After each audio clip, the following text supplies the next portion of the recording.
Hi all. Right, haven't been away long, so mind you, this might be the next part of the video. Who knows? I never know. Um, so I'm going to play the 18 airborne card, the primary card, and I'm going to activate the units. So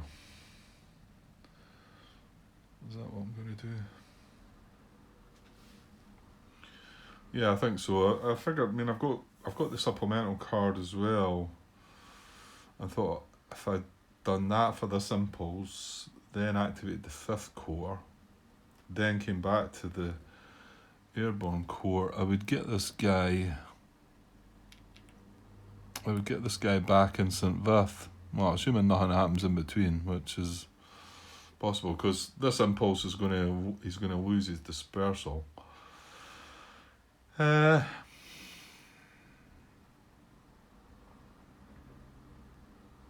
I think so. There's not really anything else. I mean,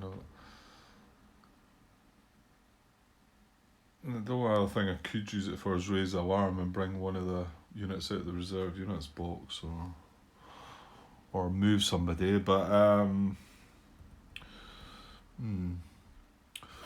yeah, I've just realised I can't actually pop across into that hex, which had been my intention, but you know what? This isn't bad as well, because at least this is connected to the road, so... Okay, so I'm going to move this guy back across the river. And... am I going to move the other guy?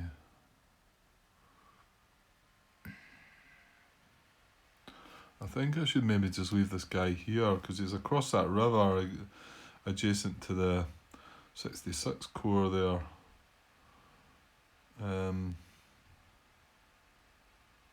No, I've only got the 3 units, haven't I? That one, that one, that one. There's nothing else.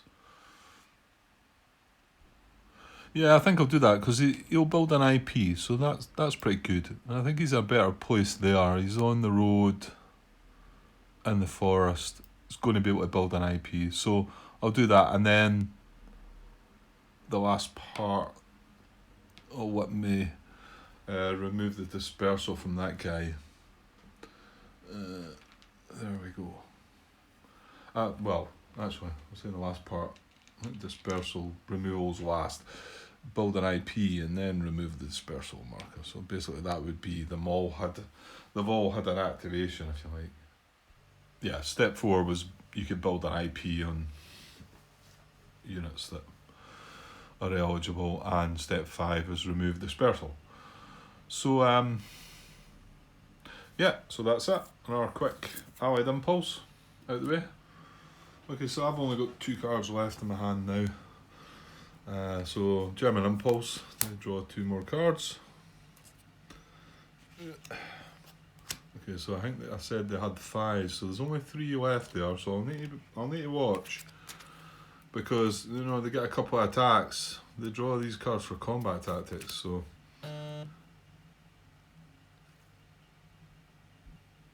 okay, there's the 2 cards. So this is a 2, this is a 1. So this is going to be the command card, and this is the 58th Panzer Corps. This is the ones we were slightly more concerned about. So just as well, we did move that unit into Vilsam. Now I think the unit he might try and go towards St. Vith, but we've still got the roadblock in there, and then we've got well, mind you, we can't activate them next. Oh, I forgot to do that. So I forgot to change the wee cube to say that we can't activate 18 core next turn, next impulse. So there's going to be a gap in between, but yeah, fingers crossed that it should be okay. Okay, so we're looking at a support card for an event. There is none. So we're now back at the command card, looking to do, well, it's not the 20th yet, so activate all units in the core. So we're going to activate 58 core. Okay, so there's no roadblocks adjacent to any 58 core units. The location of the objective marker is still on Hoofways. there's not a German unit proximate to it, there's not a German unit 2 hexes away from it, so it stays where it is. So then step 3 of German unit activations is move active on map units according to the movement methods in 9.2. So what I'm going to do this time, I think, is try and find the first applicable movement method. Unless I spot one that you would think, oh, that's what should happen, but it's maybe there's something there to stop it, or there's maybe something interesting within it, you know, rather than go through them all, because if we keep doing that, then I know it could get a bit quicker, but I'm sure I mean, if you guys are trying to learn, if anybody's watching this trying to learn the game, you're going to have the rule book, so open it to page 26 in the rule book, or use the player aid and just look over the movement methods. That's probably the best thing to do. I'll zoom in a bit there on the units and the situation, but I'll also zoom back out again because it's you might want to see the bigger picture. But I'll have a look and I'll come back and see what I think the first movement might be made, and hopefully we get it right. Okay, just looking movement method 2, closer to objective and next to a VP hex. But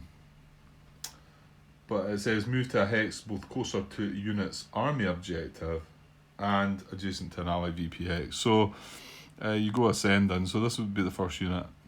And, well actually, yeah, no, that is going to work, isn't it? Yeah, I was considering St. Vith, but St. Vith isn't going to be closer to its army objective. But Vale Sam is. There's nothing else. So, pretty sure he's going to consider moving adjacent to Vale Sam anyway, this unit. Remember, this guy's bracketed and he's not in a town, so he's not exerting zone of control, so we can just stroll up there.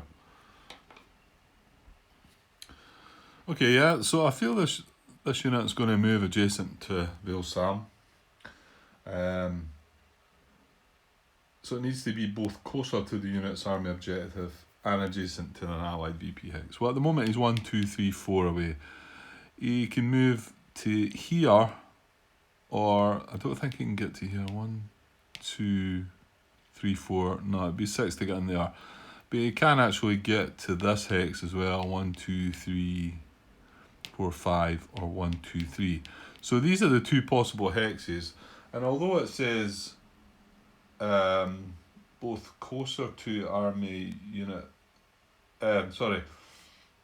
both closer to unit's army objective and adjacent to an allied VP hex.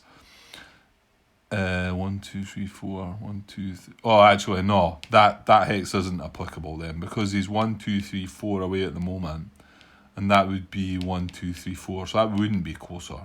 That one would. So he does only have the one hex. I thought we might have to go into the tiebreakers then, which the tiebreakers say the hex closer to the army objective anyway. So yeah, if I'm not wrong, 1, 2, 3. I think that's right. It feels right. Now, it's not breaking any restrictions. I looked over the restrictions. Again, the restrictions are 9.21, so they're on the same 2 pages that you're probably looking at if you're trying to follow things. Just glanced over them, and I think they'll become second nature. There's not, you're going to know, I think, that you're breaking a restriction, I think. Okay, so, right, I'll find the next one now. We're still looking under movement method 2, that we've got to look at all the units as a each one within the selector number first, until we get to movement 10, then it gets slightly different. Okay, I've moved on to movement method 7. So this is just talking about infantry units moving. I think we moved the last time with this movement method. So infantry move adjacent to an allied unit or town to which no non-bracket German infantry unit is adjacent. Okay, so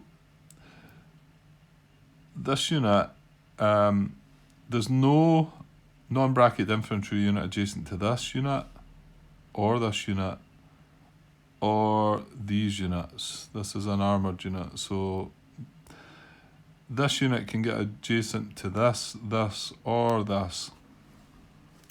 So I was looking there for some maybe priority, tell me which unit I would move adjacent to, but unless I'm missing something, it doesn't look at that. It just moves on to the tiebreakers. I think. Well, no, sorry, not the tiebreakers.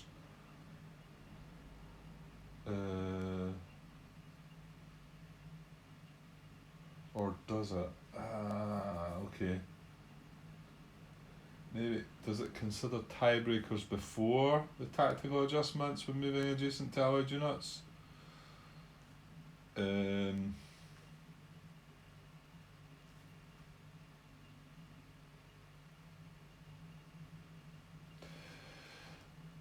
Oh, right. I think this one's cropped up before as well. It's funny how they sort of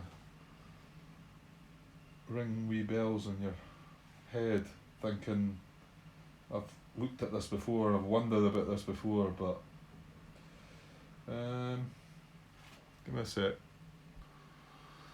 Okay, after reading over 9.24 again, tactical adjustments when moving adjacent to allied units. These adjustments apply to all movement methods in which a German unit is moving adjacent to an allied unit and take priority over instructions in a given movement method. So my guess is they're tactical adjustments. So you would look at them first, and then if there was tiebreakers, which I think there's going to be, so I think we're going to see this situation, because I think the tactical adjustments aren't going to come into effect because we're going to be, all are going to be adjacent across a river. So I think then we're going to look at the tiebreakers. Yeah, this all makes sense, Grant. Come on, you should be on this.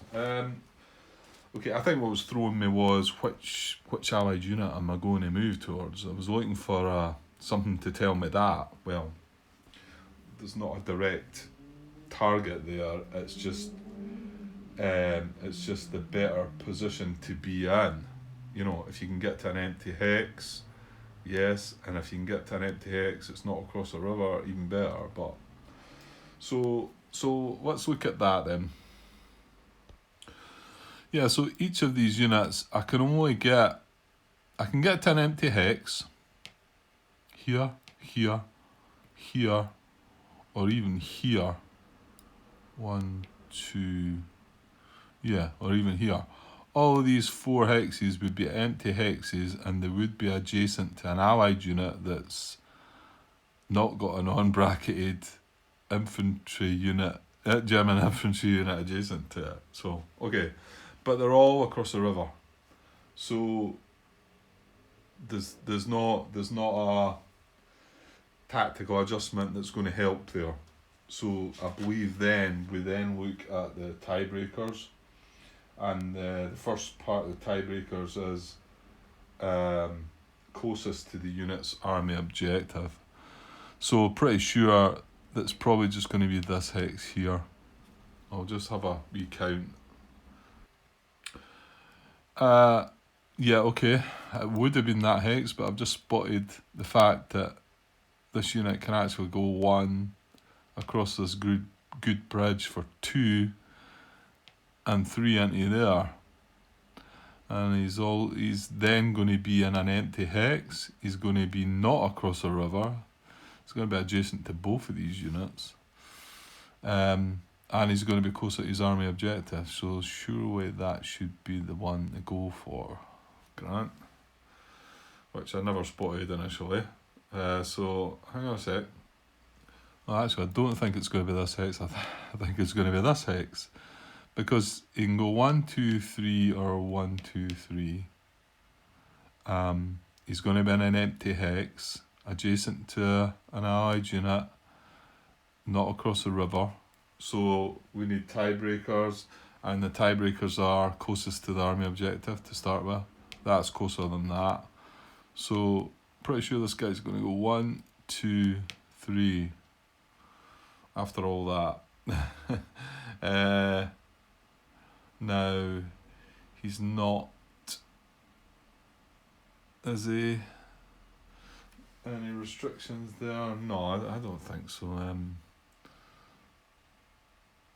Where was it? He was here, was he? Yeah.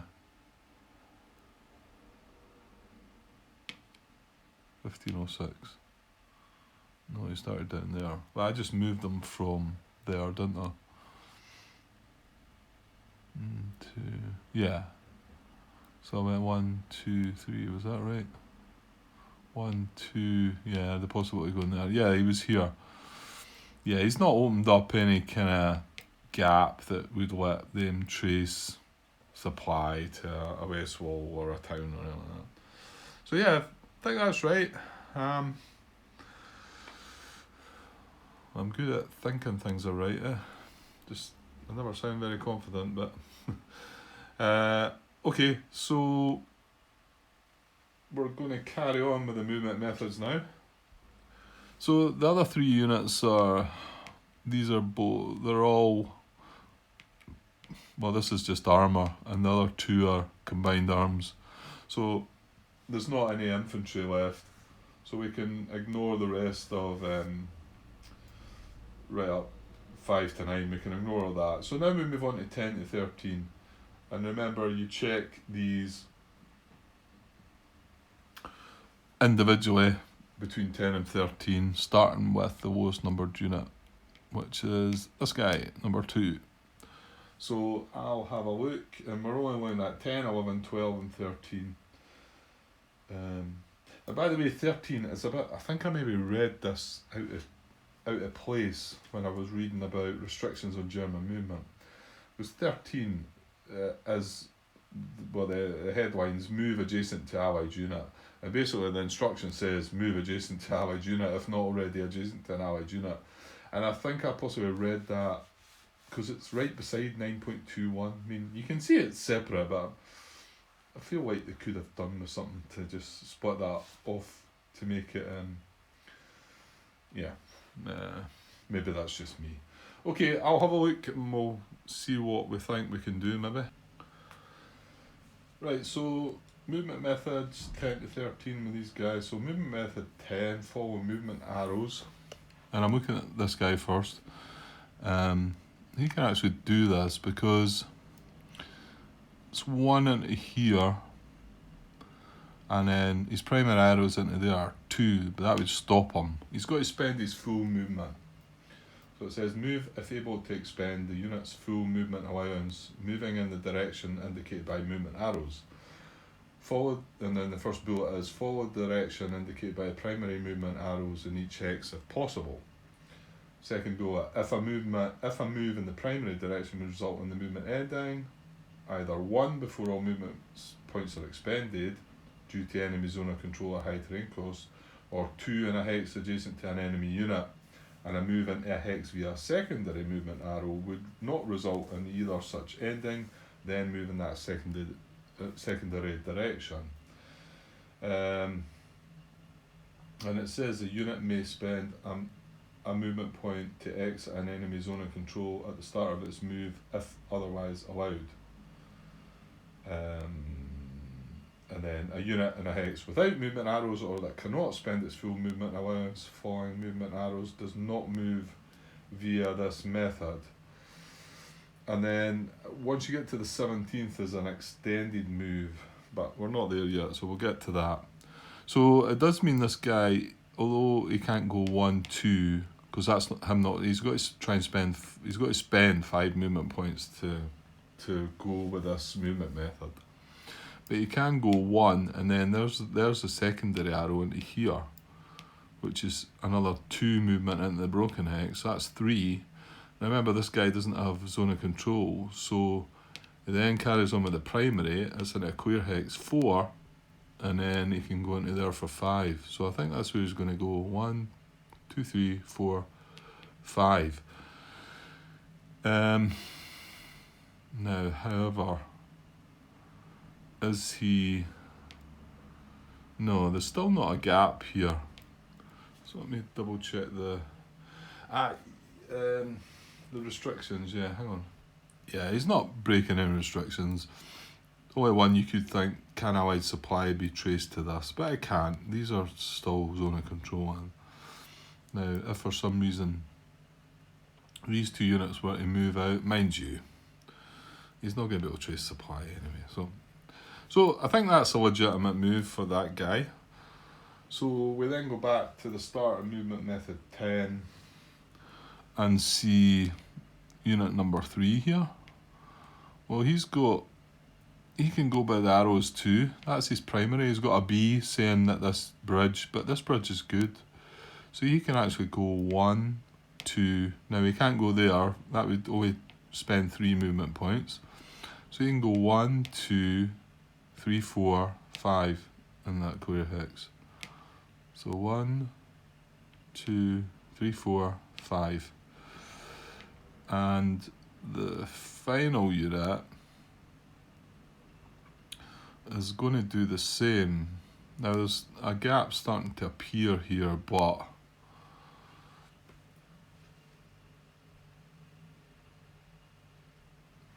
yeah, moving this unit out, although there's going to be a 1 hex gap, if you like, through here. Allied supply still can't be traced. It can't be traced over the river, so they can't get on a road. So he's going to go 1, 2, 3, 4, and 5 as well. He's going to join this unit. So there we go. So I think that's all right.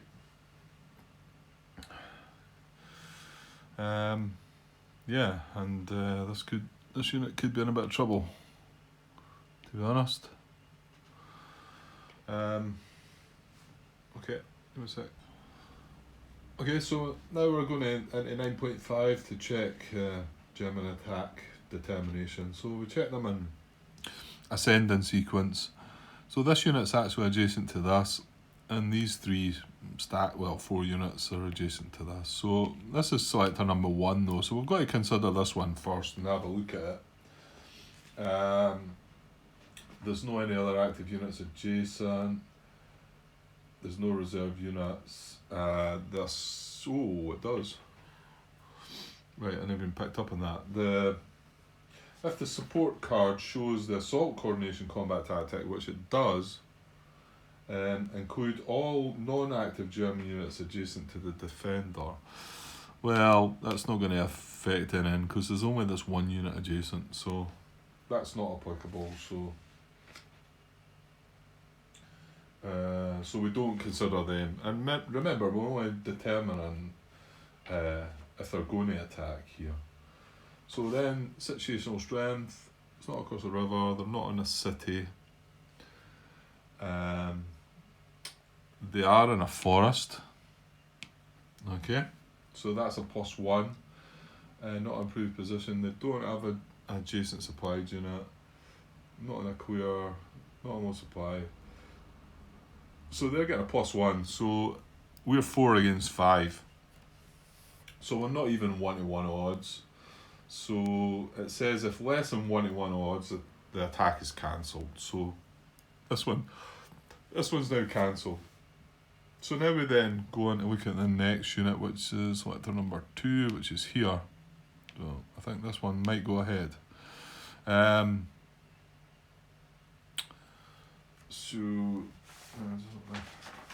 Jump back there. So we have to include all other active units that have not yet attacked that are adjacent, the reserves, and then the assault coordination would be considered as well, but this isn't going to affect it because these are all active units. And strangely enough, this is one of the ones I brought up just recently, where it was asked if you had assault coordination, would you play it if they're all active units? And John came back and said yes, you would still consider it, because the Allies the Germans get to ignore one hit. So we've got 3, 6, 7. Oops, that's on its. Oh dear. Having a clumsy moment again. 3, 6, 7. What's that? 11. Yeah, 11.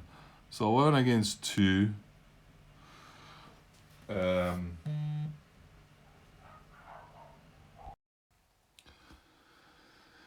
Right, sorry, I had to take an announced break there again. So I've been going for a few hours.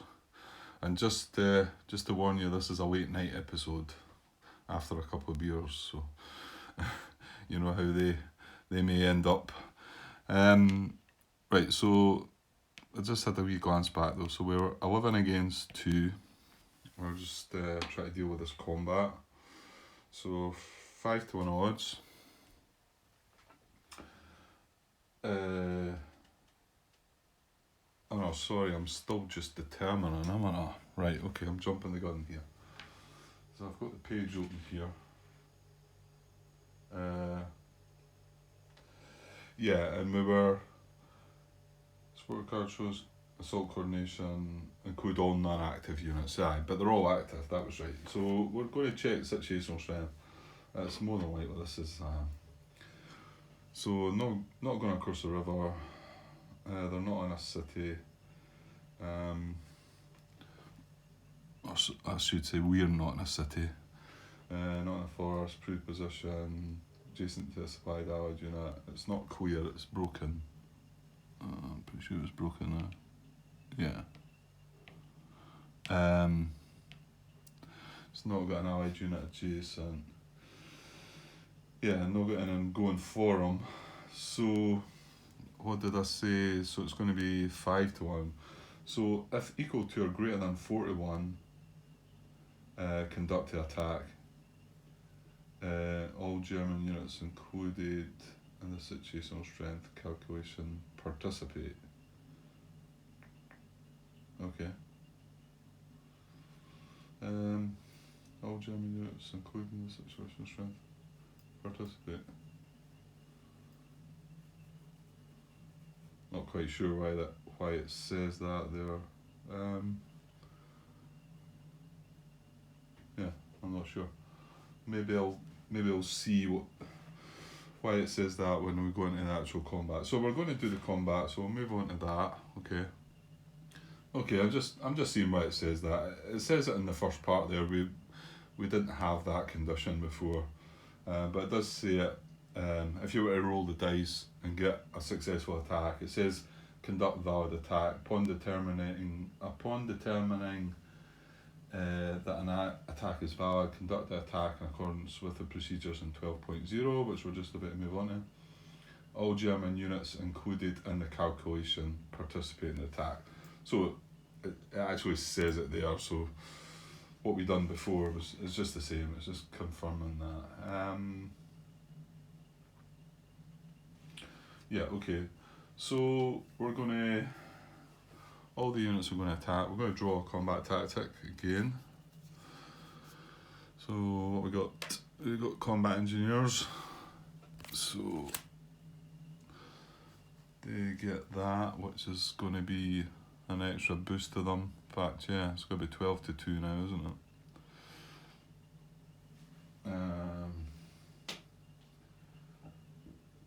Yeah, so they add 1 to their strength. Yeah, so 12-2, so it's up. They're getting 6-1 odds now. Right, here's the thing. So the support card is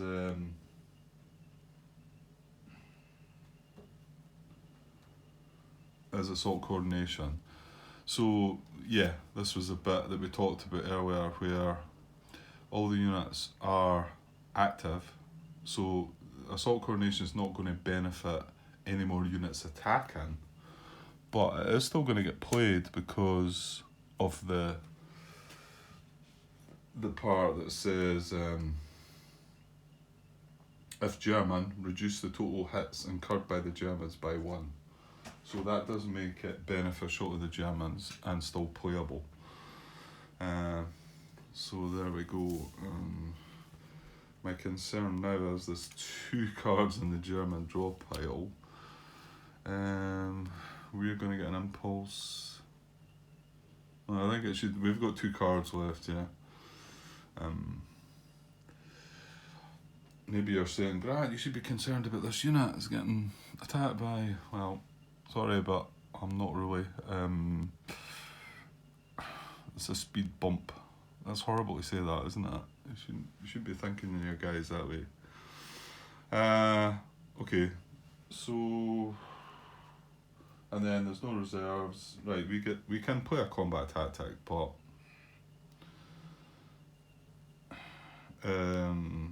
all I can play is the core artillery. I'm not going to do it. I'm not going to do that. So we're just going to move on to combat chats. Well, let's get the odds. What did we say? 6-1.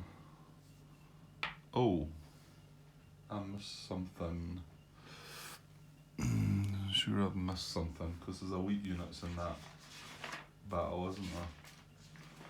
That's one of the situational strength adjustments, isn't it? Excuse me. Hang on, I'm lost. Yeah. Oh no! It's because we didn't need to roll the dice because we had good enough odds. If we had to roll the dice, one of the minus 1 to the dice is elite. You have the Germans have elites and the defender does not. So yeah, we didn't have to roll the dice. Okay. Yeah, I done it right. So 6-1 odds, right? What about chip pools then? Okay, so chip pools are 1, 2, 3, 4 units. 1 for elites 5, and 2 combat tactics is 7. So now we're talking.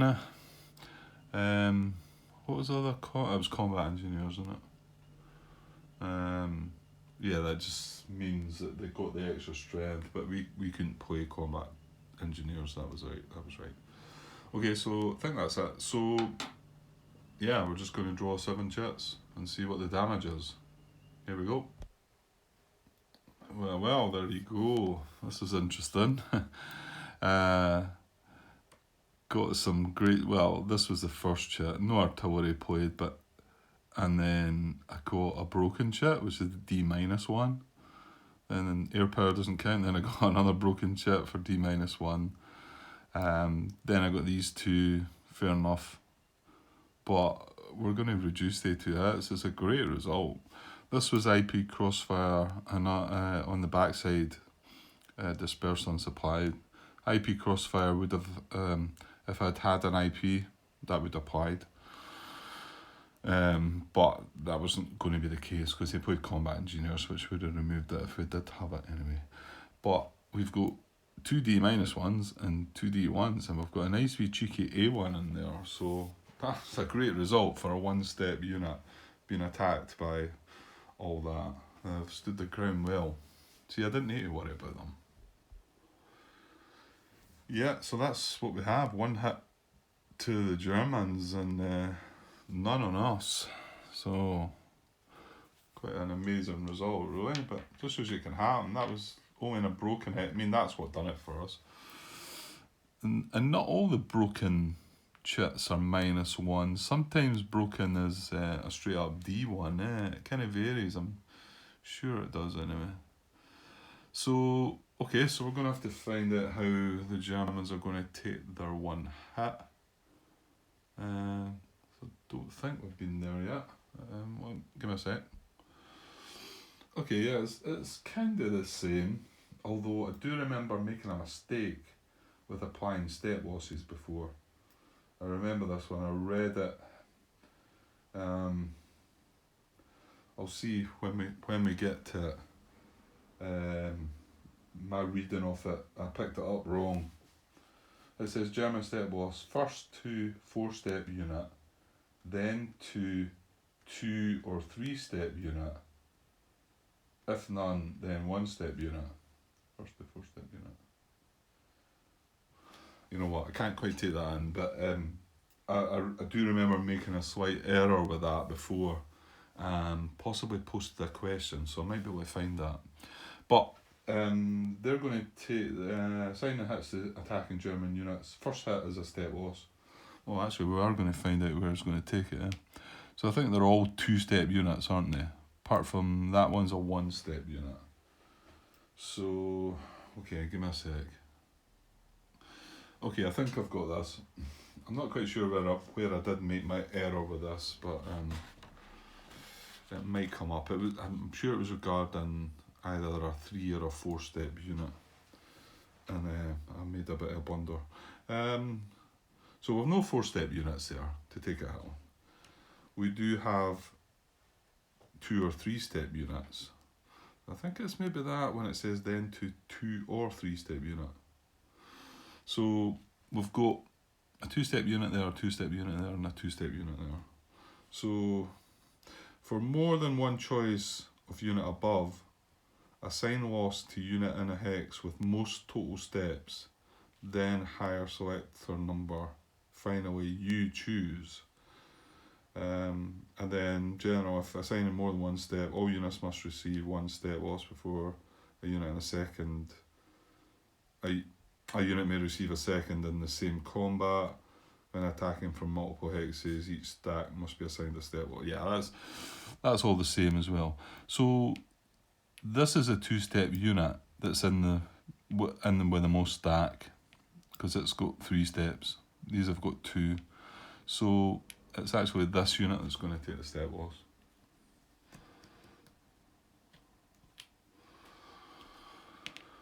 So there we go. Pretty sure that's right. As usual, just I think that's right.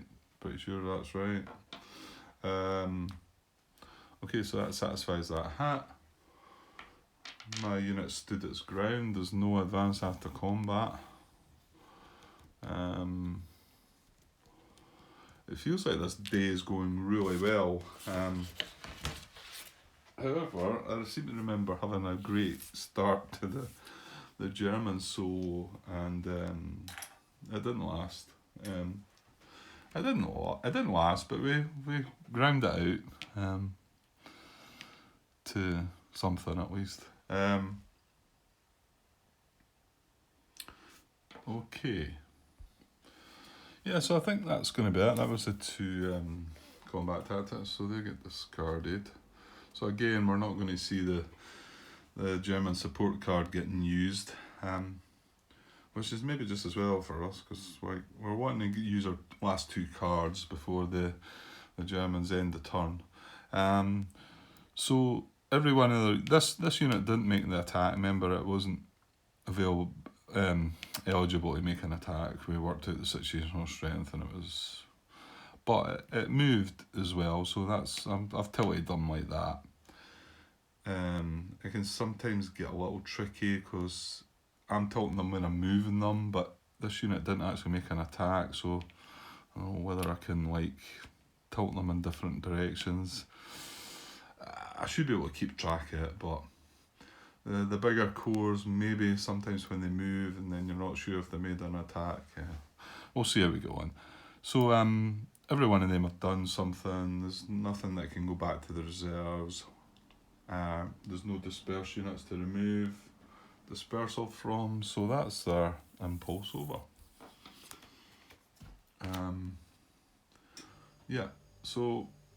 I've got time for an allied impulse, so give me a second. Okay, so I think the plan had been, because we can't activate, this is the other card in our hand, because we can't activate the 18 core again, they were activated the last impulse, we're going to play this 5 core card first. Now, initially I thought about just activating the core. This is in a town, this is in a town, this is in a town, but there's 1, 2, 3 units that could build an IP.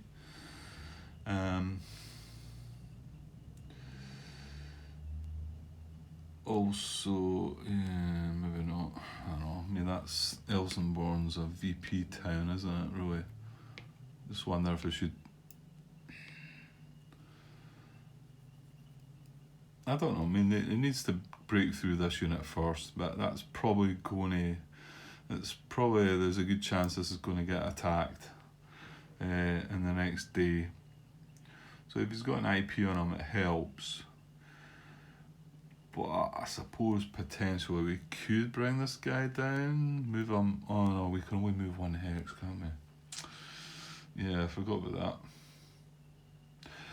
Well, we could bring him into Bollingen, but that's moving out of VP town. Is that not silly? Possible. The other option is there is 1 unit in the reserved unit spot, so we could deploy that. It's an elite unit.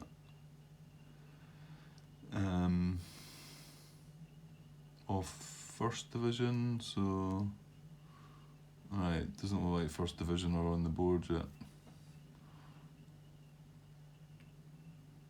99th. Okay. Yeah, you know what? I'm looking at the 17th, and there's 2. Well, it's maybe not both 1st Division units. No, 1 from the 1st, 1 from the 9th, from 5th Corps. Alright, it was just out the camera there, but I was looking up here. There's 2 5 Corps units that are going to move into the reserve units box on the 17th. So I'm probably better taking advantage of deploying all 3 of them tomorrow. Okay, so I'm just going to activate the core.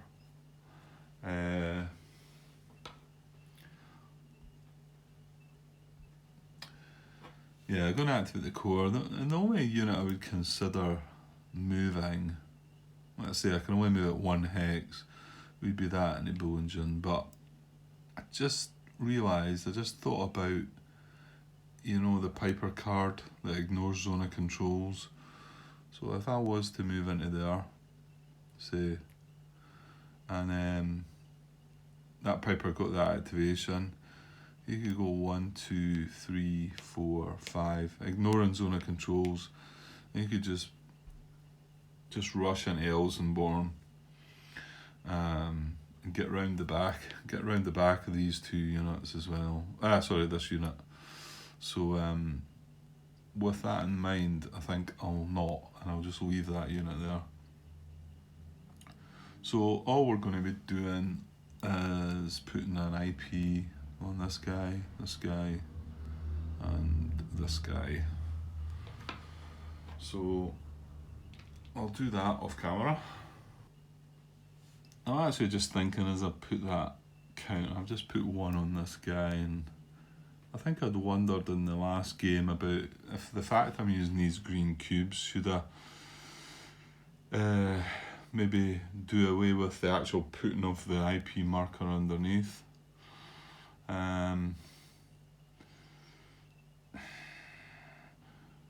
I think I can probably get away with that. I know there was at least one occasion in the German solo when I put the green cube on the unit and I'd forgot to put the IP underneath. But when I realised that, I put the IP underneath because I thought, well, it's got the green cube and that's an IP marker, so I wonder if I should take the chance and do that. Yeah, you know what, I think I will. I'll make less work for me and less clutter in the hex, There is I know, well, whether you can see it on the camera, I can see that there's 2 chits and there's 2 counters in that hex. But sometimes I could look at it thinking there was another unit there. It's not, it's an IP marker. So yeah, I think we'll go for that. I think we'll just place the wee green cubes. We all know what they mean. Well, if you don't know what they mean, you should do now. They're IP markers. I'm going to take that one off there that I put up earlier. So we'll do that from now on. It makes it easier for me to. So he gets one, and there's one more, which is here. That's kind of the important one. Fortunately, he's the green unit. The wheat unit would be better down.